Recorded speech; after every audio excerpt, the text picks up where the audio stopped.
Okay, now remember when we are solving cubic equations, we ended up with z is equal to u one third plus v one third, and u is equal to minus g plus square root of g square plus 4h cubed by 2, and v is equal to minus g minus square root of g square plus 4h cubed by 2.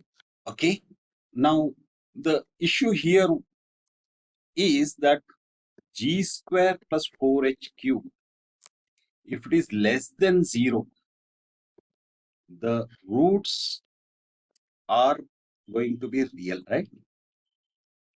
But in complex form. Okay, so we need to somehow arrive at uh, uh, figuring out how to figure out the cube root of a complex number. Okay, so what how do we figure out that? Okay, let me briefly take a detour. So let's say I have a complex number a plus ib. Okay, if we graph it, this will be the real part and this will be the imaginary part, and let's say this is a plus ib. So here this would be a, this would be b, let's say this is r, and this is theta. So which means r square would be equal to a square plus b square. Similarly, sine theta is equal to opposite by hypotenuse. Cos theta is equal to adjacent side by hypotenuse, which means b is equal to r sine theta and a is equal to r cos theta, right?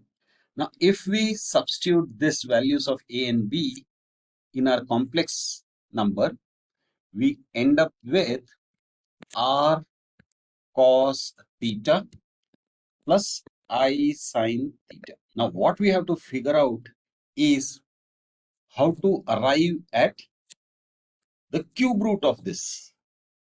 Yes, because we want the cube root of a complex number. So, in general, a plus ib to the power of n is equal to, this would be r to the power of n plus, sorry, times, because this would be common, r to the power of n cos n theta plus I sine n theta. So the n here in the exponent goes to the exponent of r and a multiple of theta. So which means a plus ib 1/3 will become r to the power of 1/3 times cos theta by 3 plus I sine theta by 3. In a future session, we will be looking at this in much more detail. So, which means we need to somehow convert our u 1/3 and v 1/3 into this form to be able to get the roots. So, let's do one thing. Remember, u is equal to, this can be written as minus g by 2 plus square root of g square plus 4h cube by, okay.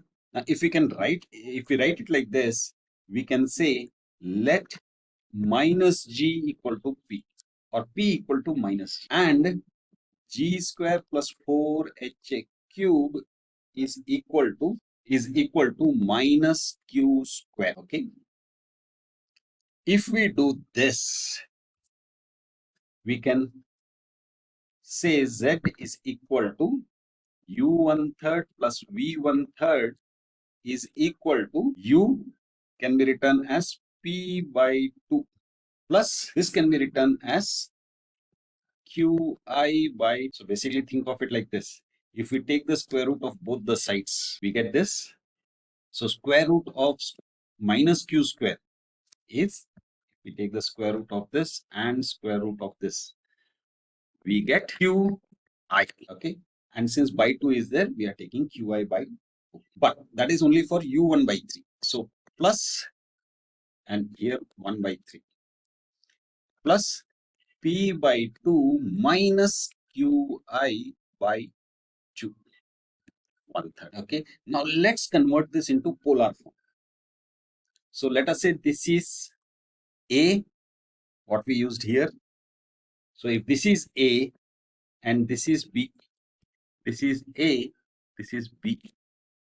So in the polar form, we will end up with half of P is equal to R cos theta and half of Q is equal to R sin theta. So now let's substitute this into this. So Z is equal to R cos theta plus I R sin theta to the power of 1 by 3 plus R cos theta minus I R sin theta 1 by 3. Now here R is common to both, so we can take it out, R 1/3. So we are left with cos theta plus I sin theta 1/3 plus again we can take out this out. So this is also gone out, R 1/3. So cos theta minus I sin theta 1/3. This can be written as R 1/3 cube root of R. And we can apply that De Moivre's theorem. So this becomes cos theta by 3 plus I sin theta by 3 and R becomes 1/3. Okay. Plus, okay, I should not have closed this.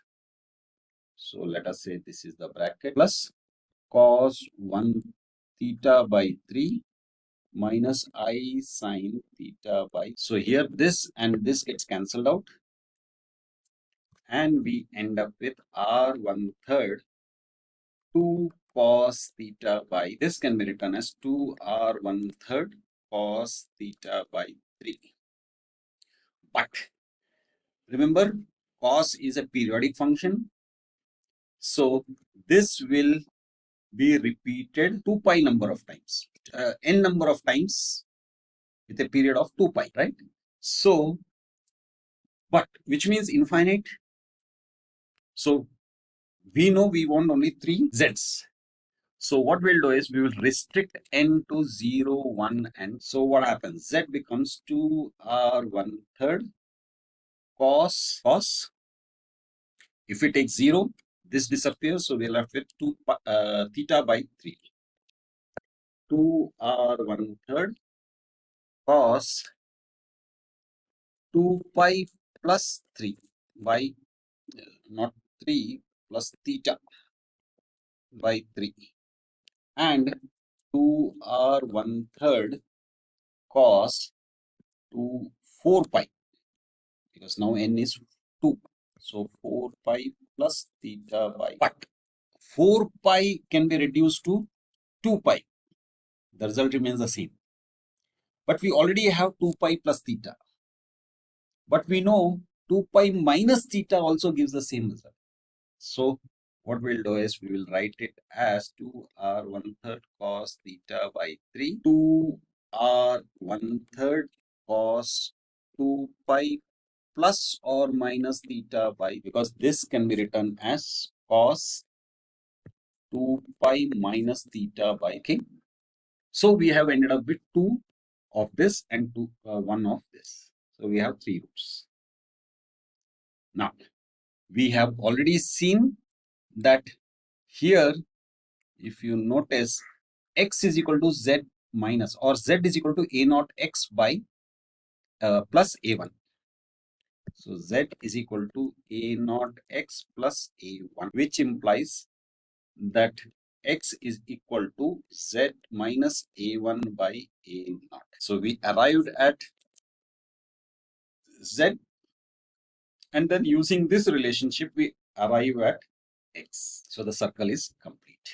This is a very important technique of finding powers of a complex number.